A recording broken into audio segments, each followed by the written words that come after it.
भैया ये क्या किया?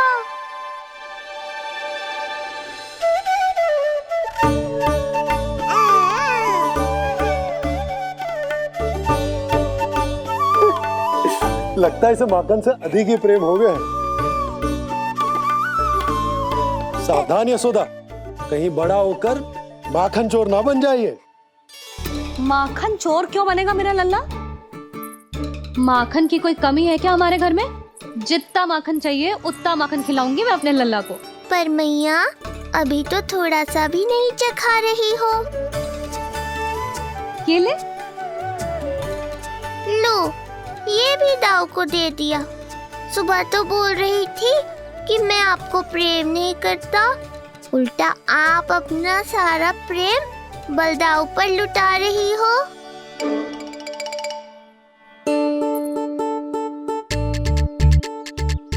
सुनो जी, कान्हा के चारों ओर सिरहाने लगा दो ना, नहीं तो जी फिर से इधर उधर चला ना जाए। क्या अच्छा सुझाव दिया तुमने। अभी लाए।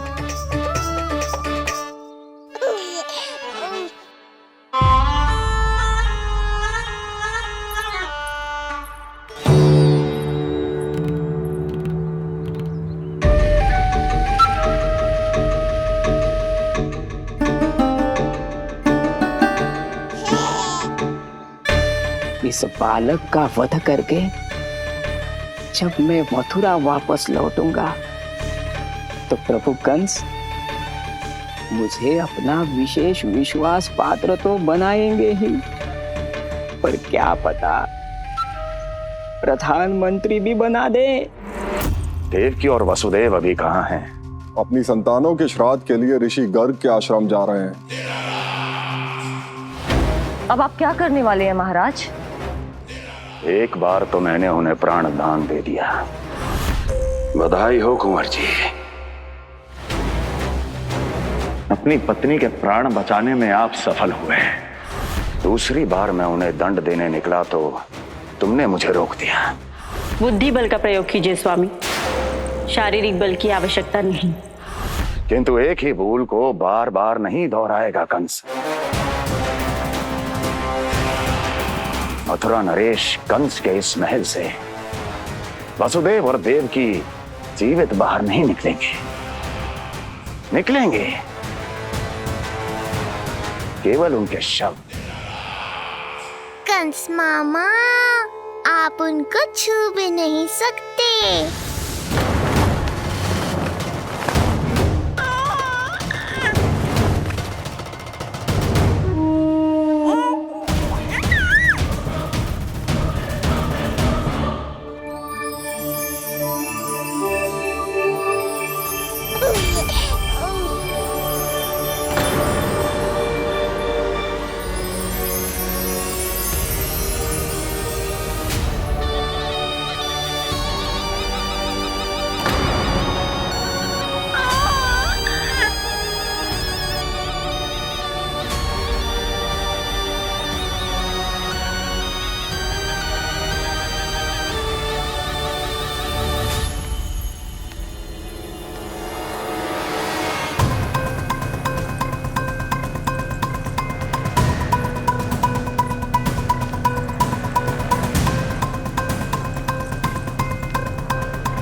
ये क्या हो रहा है?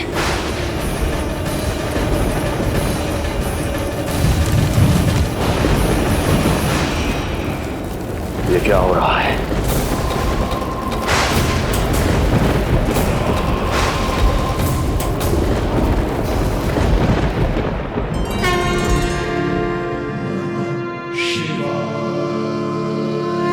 क्या हुआ प्रभु? आप अचानक इतने चिंतित क्यों हो गए? कृष्ण ने अपने पांव का अंगूठा अपने मुख में रख लिया है देवी। इसमें चिंतित होने की कोई बात नहीं है प्रभु। ऐसा तो हर बालक कभी ना कभी करता ही है। पर सखा कोई साधारण बालक नहीं है देवी पार्वती, तो भगवान है।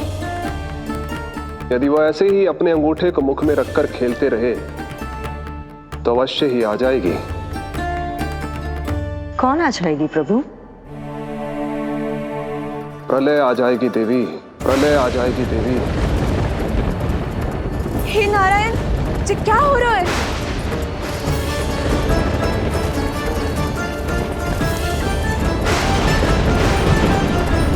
जी ऐसे लग रहा है जैसे दिन में ही रात्रि के समान अंधेरा छा गया हो।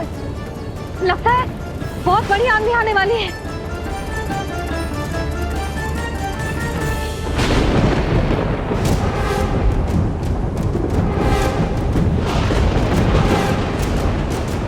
ये भीषण आंधी, ये मूसलाधार वर्षा, तुम दोनों ने ऋषि गर्ग के साथ मिलकर अवश्य कोई योजना बनाई है ना? बोलो बोलो, क्या है वो योजना? बोलो।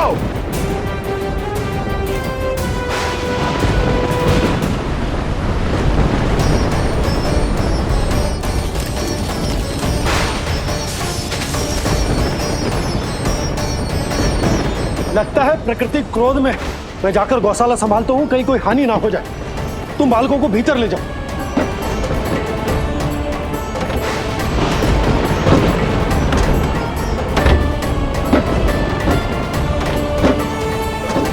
जी द्वार और झरोखे बंद करते हैं। हाँ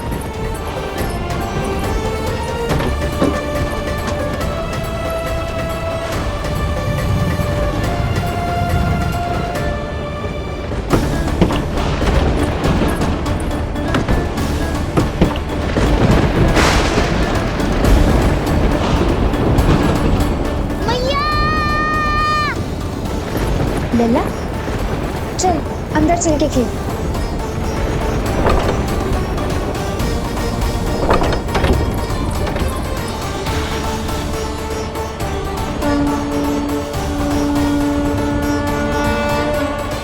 आपके सखा तो ध्यान निद्रा में चले गए हैं प्रभु।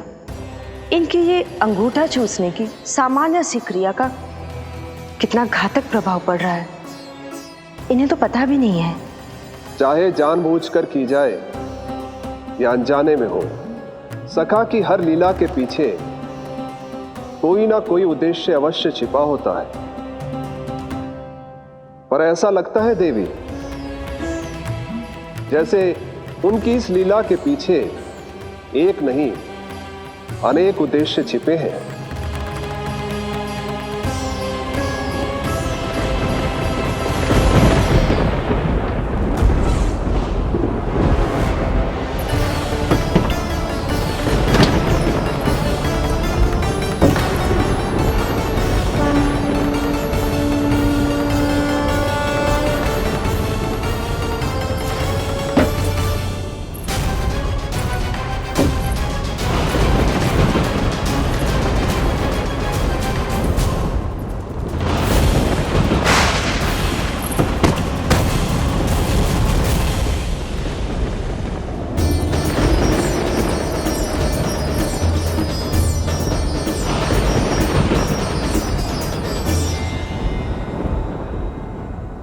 देख रही हो चिज्जी, प्रसाद ना मिली खाने को, तुझे पांव का अंगूठा ही चूसने लग गयो। कान्हा ये क्या कर रहे है? अंगूठा मुंह से निकाल दे लल्ला। अच्छी बात ना है कान्हा। देख कान्हा, तू नींद में है, इसका अर्थ ये ना है कि मैया तुझे अंगूठा चूसने देगी। निकाल अंगूठा मुंह से। आज तो बड़ी शीघ्र इतनी गहरी निद्रा में सो गए हो तुम।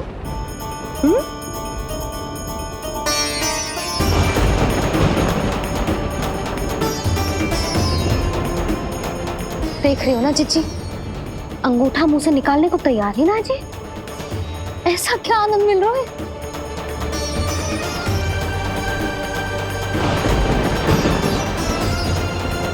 अधिक बल भी ना लगा सकती, अत्यधिक नींद में है। कहीं इसकी आंख ना खुल जाए। रानी भाभी, लगता है तीव्र वर्षा होने वाली है। मैं और भोला भैया के साथ अगले निकल रहे हैं। हो सकता है उन्हें हमारी आवश्यकता हो। हाँ हाँ चलो बोला। चिच्ची, तीव्र वर्षा आरंभ होने से पहले आप और बड़गांव निकल जाओ। ठीक है, किंतु तुम भी सतर्क रहना। हाँ, आप भी ध्यान से जाओ।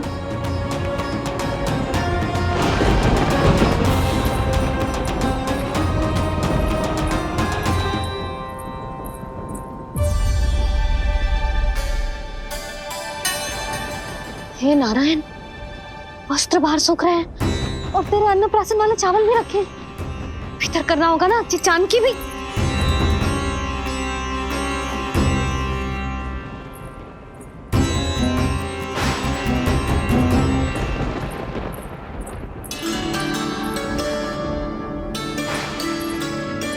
लल्ला, वैसे जी बहुत बुरी बात है। अंगूठा मुंह से बाहर निकाल।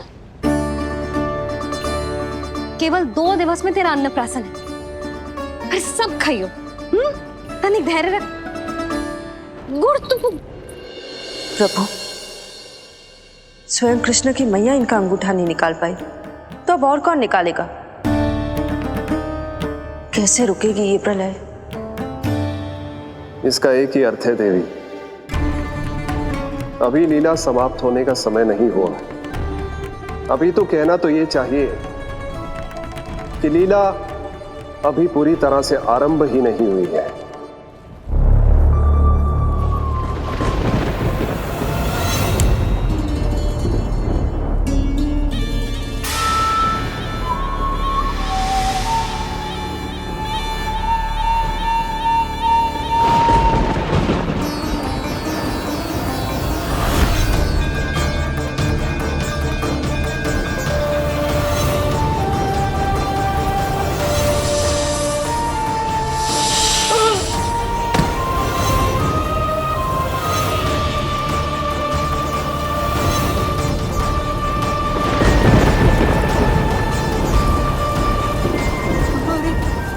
कंस ने प्रलय बुला ली।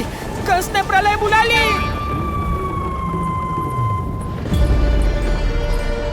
हे नारायण, जे वर्षा तो रुकने वाली ना है। जे गुड़ और गेहूं भीतर रख देती हूँ।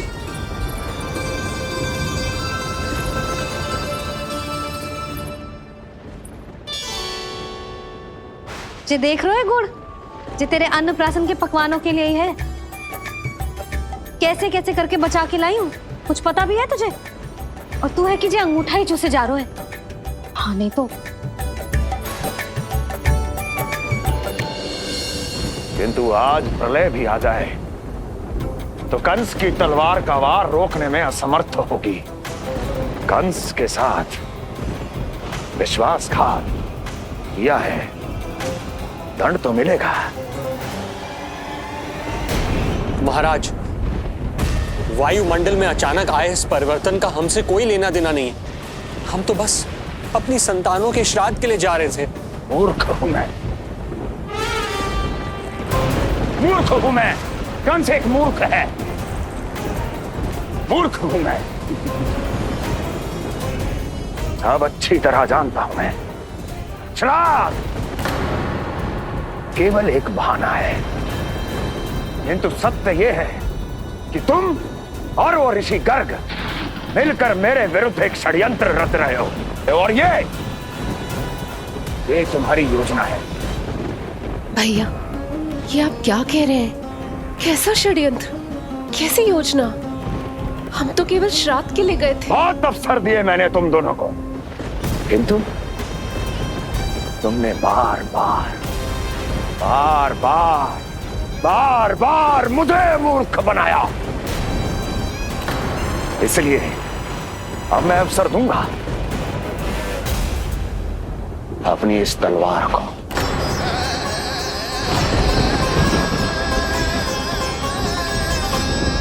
येन केन प्रकारेण साम दाम दंड भेद, कोई ना कोई युक्ति लगाकर मैं तुम्हारे उस बालक का वध कर ही दूंगा।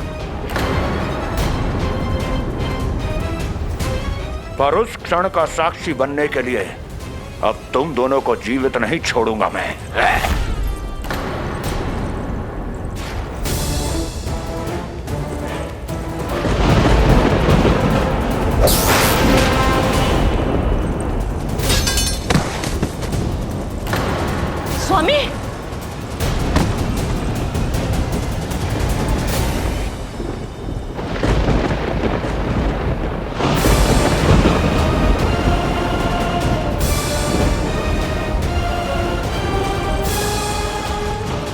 तेरा काल तेरी प्रिय बहन के गर्भ से उसकी 8वीं संतान बनकर जन्म लेगा और तेरा विनाश करेगा, विनाश करेगा, विनाश करेगा।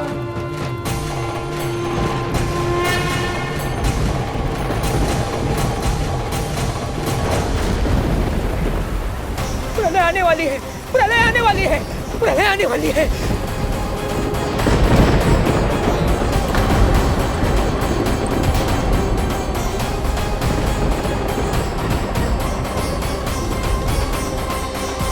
यदि कंस को रोकना, अपने माता पिता की रक्षा करना और चपलासुर के ब्रह्म को मिटाना ही इस लीला के उद्देश्य थे, तो ये सभी उद्देश्य पूरे हो चुके हैं प्रभु। अब तो ये प्रलय रुकनी ही चाहिए। ये केवल सखा की लीला ही नहीं है देवी पार्वती, उनकी माया का उदाहरण भी है। मार्कंडेय ऋषि को दिए गए वरदान को पूरा करने के लिए ही ये सब हो रहा है। कौन सा वरदान प्रभु? प्रभु की माया को साक्षात अपनी आंखों से देख पाने का वरदान।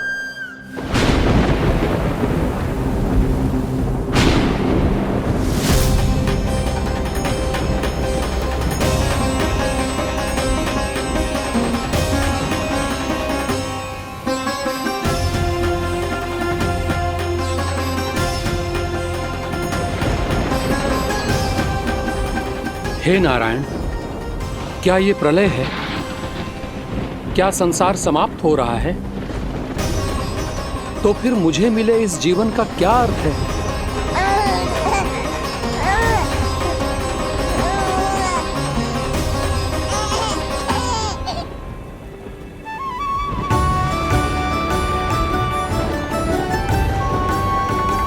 ये बालक यहां कहां से आया?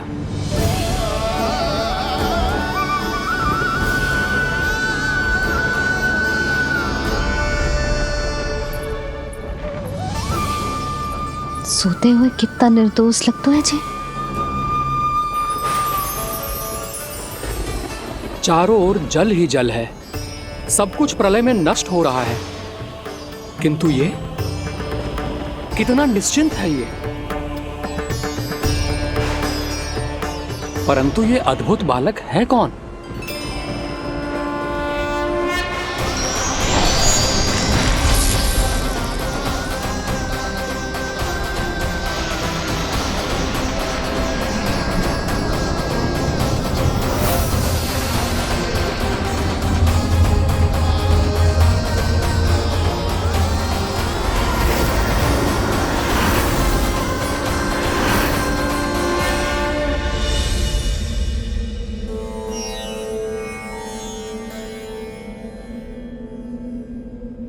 जिन घने काले बादलों ने आकाश को घेरा हुआ था, कहां गए वो? यहां तो प्रलय का कोई चिन्ह ही नहीं है।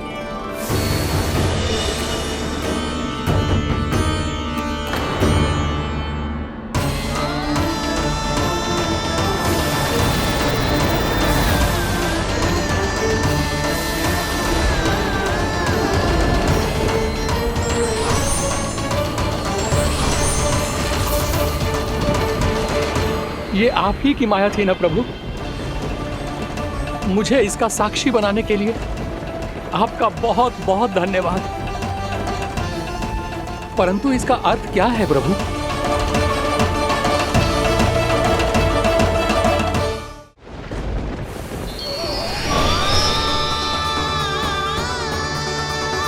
प्रभु,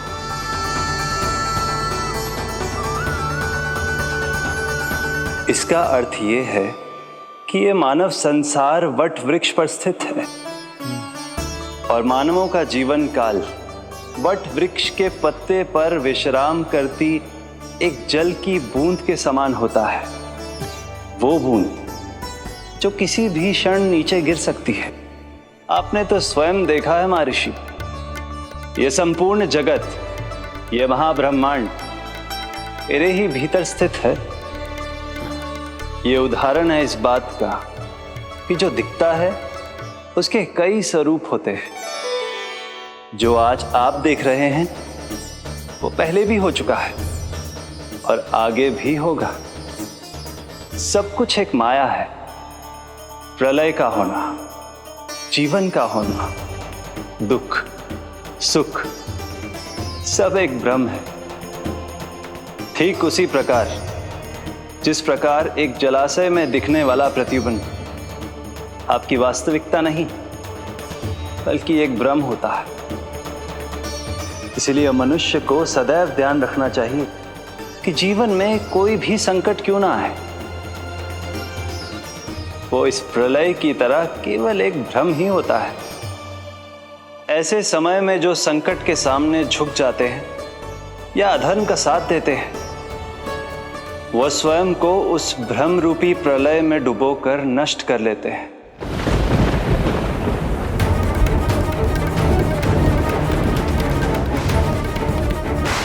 पर जो मेरी शरण में आकर संकटों का सामना करते हैं, वो स्वयं को कठिन से कठिन प्रलय से भी उभार लेते हैं। किंतु प्रभु, सभी व्यक्तियों में संकटों का सामना करने का साहस नहीं होता। कृपा करके आप कुछ ऐसा कीजिए जिससे आपके भक्तों को इतना बल मिले कि वो कठिन से कठिन परिस्थितियों का सामना भी सहर्ष कर सकें। मैं वरदान देता हूं महर्षि, पीपल के पत्ते पर बाल कृष्ण की इस छवि का स्मरण मेरे जो भी भक्त करेंगे उनके साथ मेरा आशीर्वाद सदैव बना रहे। वो चाहे कितनी भी कठिन परिस्थिति में क्यों ना फंसे, बाल कृष्ण की ये छवि उन्हें उससे उभर पाने में सामर्थ्य प्रदान करेंगे।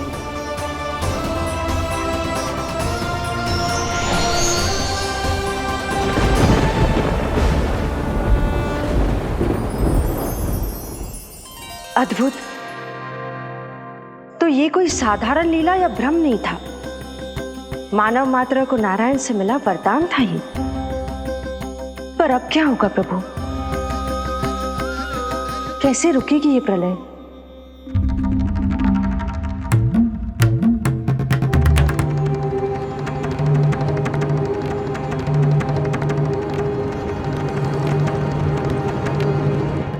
क्या सोच रहे हैं प्रभु?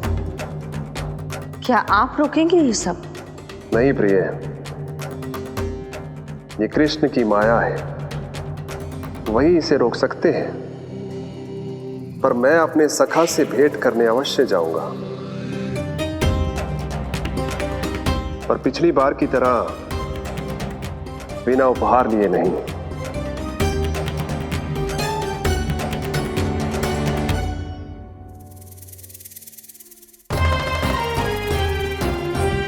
उपहार?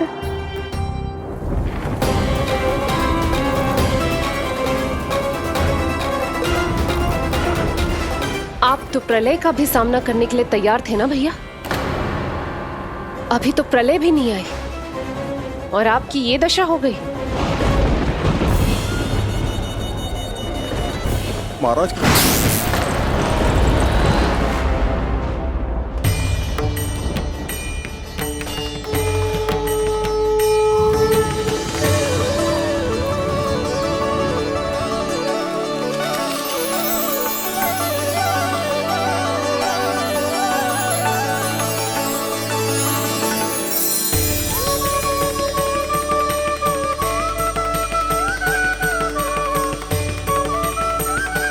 महादेव, आप उपहार में ये निष्प्राण वस्तु देंगे अपने सखा को? सही पहचाना देवी, पर उपहार देने से पहले इसे आकार दूंगा मैं, क्योंकि प्राण तो इसमें बाल कृष्ण ही भरेंगे।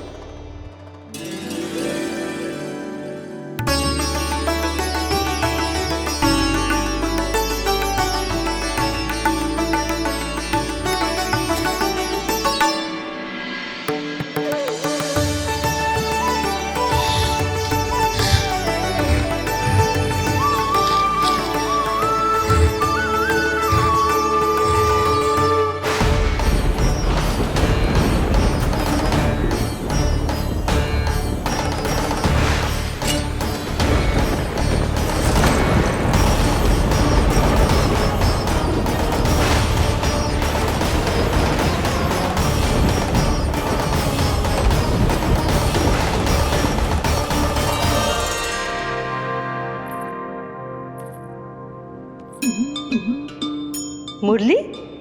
बस उन्हें मेरा उपहार अच्छा लगे। यदि यशोदा मैया ने आपको अपने सखा से मिलने से फिर से रोक दिया तो? इस बार चुपचाप छिपकर उनकी दृष्टि से बचकर जाऊंगा देवी पार्वती। उन्हें पता ही नहीं चलने दूंगा।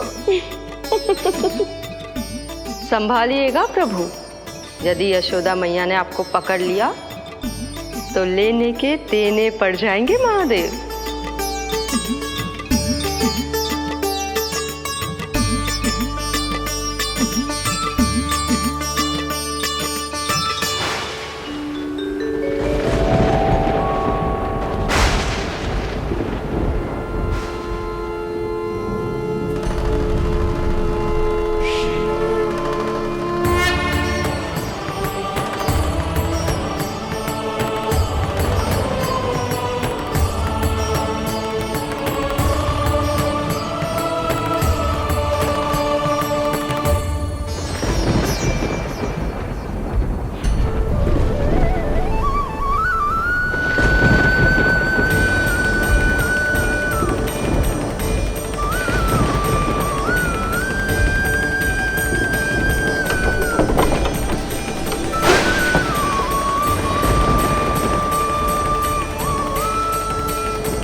रहे चावल जानकी को कही थी मैंने भीतर रख दे, छोड़कर चली गई बाहर, कुछ याद ही ना रहते ऐसे।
कान्हा,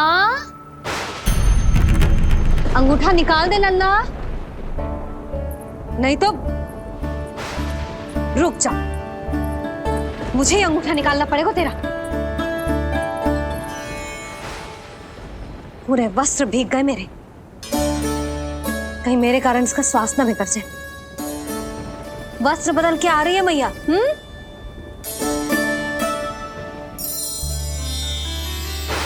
आ रही हूँ।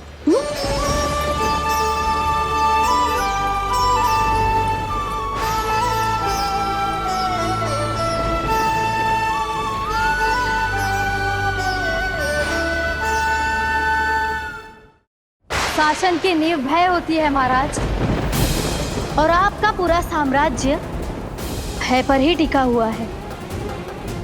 यदि आप भी इस तरह से भयभीत दिखाई देंगे तो आपके साम्राज्य को डगमगाने से कोई भी नहीं रोक पाएगा। एक बार आपने ही कहा था ना कि अपनी दुर्बलता कभी किसी को मत दिखाओ। प्रजा को भयभीत कंस नहीं, भयानक कंस दिखना चाहिए, भयानक कंस। अब आप ये सिद्ध कर दीजिए कि भय आपके शत्रु का नहीं, आपका शस्त्र है। महाराजा धीराज, कंस का शस्त्र।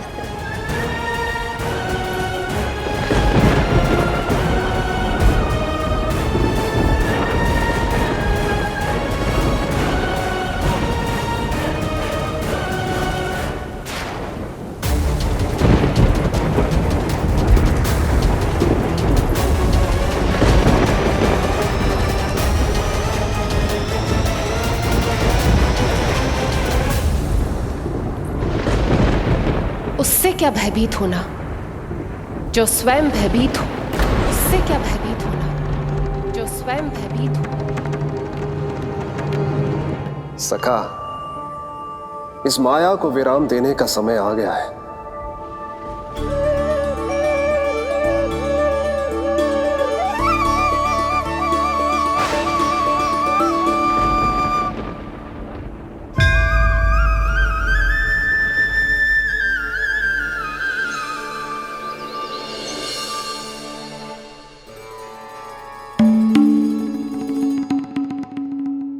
सभी आपके चरण धोकर उसका चरणामृत पीते हैं सखा, और आपने उसी चरण को अपने मुख में रख लिया। यही तो सखा, मैं इस तथ्य से चकित था, इसलिए सोचा एक बार अपने चरणामृत का स्वाद स्वयं भी चख ही लिया जाए। अब जो उपहार लाए हैं वो शीघ्र ही दे दीजिए। कहीं मैया ने आपको देख लिया तो आपको तो अनुभव है वो क्या क्या करने में सक्षम है। आपसे कुछ भी छुपाया नहीं जा सकता सखा।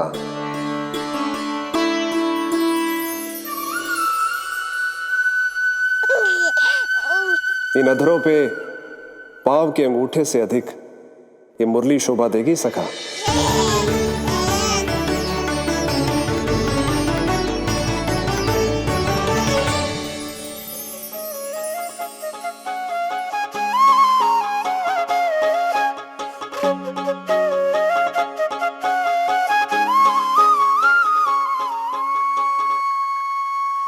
प्राण दे मोहे हाथ लगा के, हुई अमर स्पर्श जो पाके, काठी को जीवनमय कर दिया, मधुर हो गई सारी। मन प्रसन्न मेरा तन प्रसन्न, प्रभु आज से मुरली हुई है तुम्हारी। मन प्रसन्न मेरा तन प्रसन्न, प्रभु आज से मुरली हुई है तुम्हारी।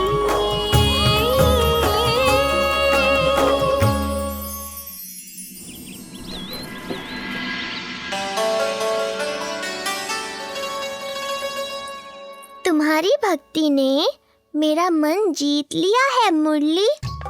शीघ्र ही सारा संसार तुम्हें मेरे नाम से और मुझे तुम्हारे साथ से पहचानेगा।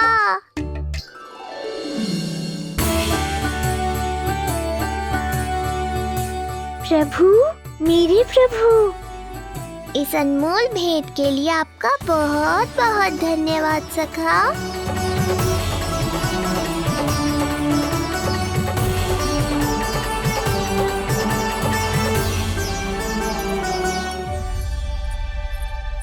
सखा, मैया,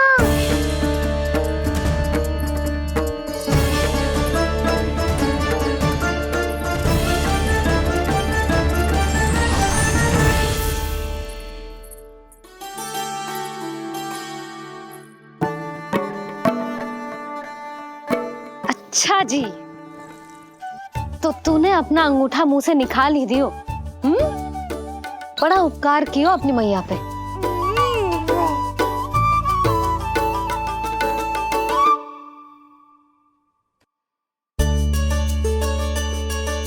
प्रभु, मैया, ऐसा मत करो, मेरी मुरली वापस दे दो मुझे।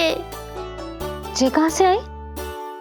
मेरे सखा ने उपहार में दी है। मैंने तो सोचा भी नहीं था मैया कि मेरे अंगूठा मुंह में लेने से इतना सब कुछ हो जाएगा। तेरे मुख पे छाई ये धृष्टता की छाया साक्षी है।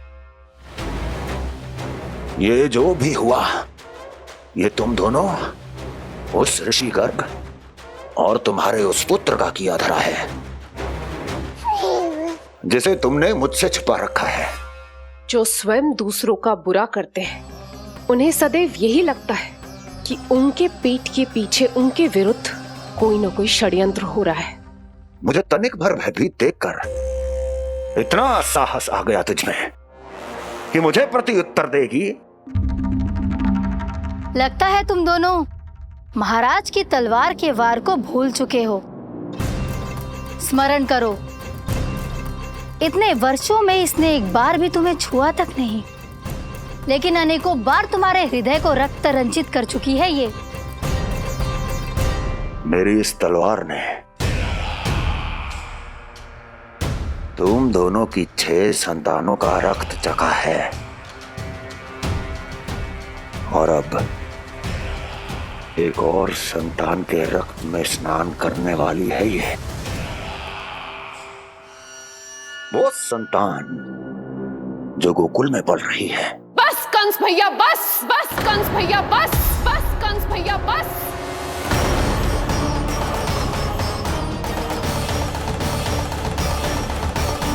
इतना दुस्साहस तू मुझसे ऊंचे स्वर में बात करेगी अपने बड़े भाई के सामने? बड़े भाई जैसे कौन से कर्म किए हैं आपने? और अब जो कुकर्म करने की आप सोच रहे हैं उसमें भी असफल होंगे आप। देवकी। नहीं स्वामी, आज मत रोकिए मुझे। बहुत सह चुके हैं हम, बहुत मौन रह लिए, परंतु आज इन्हें सत्य का पता चलना ही चाहिए। भैया, आपको क्या लगता है आप बहुत शक्तिशाली हैं तो अपना भाग्य बदल सकते हैं? आप भगवान विष्णु का सामना कर सकते हैं। ये भ्रम राक्षस राज रावण को भी था, और यही भ्रम स्वयं को भगवान समझने वाले हिरण्यकश्यप को भी था।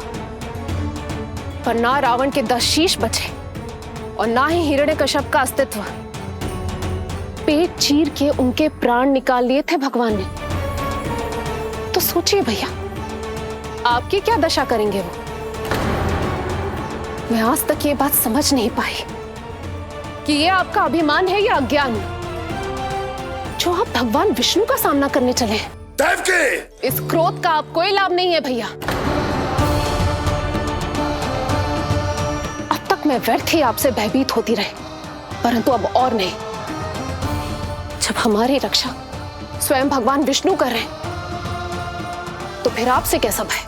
जब हमारी रक्षा स्वयं भगवान विष्णु कर रहे हैं तो फिर आपसे कैसा भय? तू क्यों मुस्कुरा रहा है?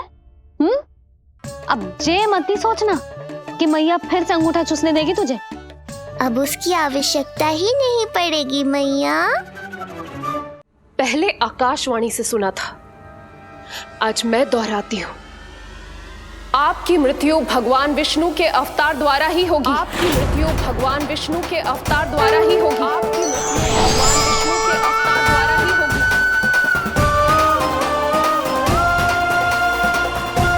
भले ही वो कहीं भी क्यों ना हो।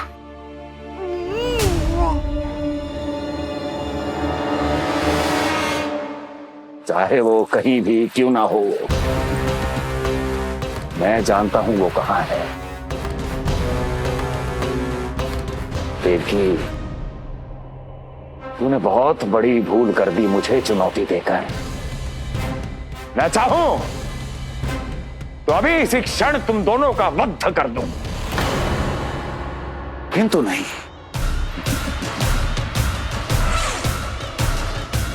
तुम्हें श्राद्ध करना बहुत प्रिय है ना? तो ठीक है, तो अब मैं तुम दोनों का वध तभी करूंगा जब तुम दोनों अपनी 8 संतानों का श्राद्ध एक साथ कर चुके होगे।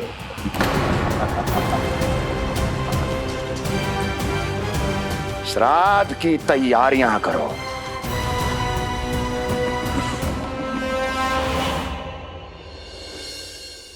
मैया अन्नपूर्णा की कृपा से आज अन्नप्राशन के सभी कर्मकांड अच्छे से हो जाए, भोजन स्वादिष्ट बने और मेरे कान्हा को प्रिय लगे। बस इतना आशीर्वाद दे दो तुलसी मैया। मैया, कहीं उसे ऐसा ना लगे कि उसकी मैया को अच्छा भोजन बनाना आतो ही ना है।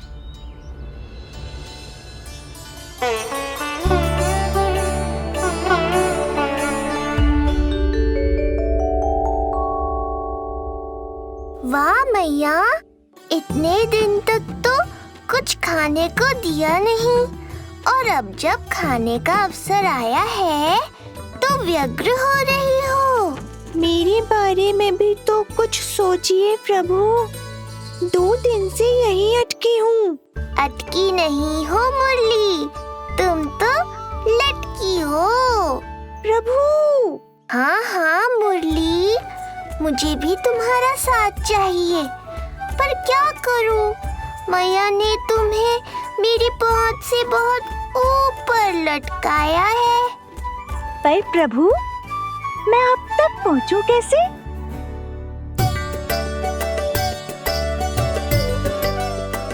प्रभु, सोचिए मत, कुछ करिए।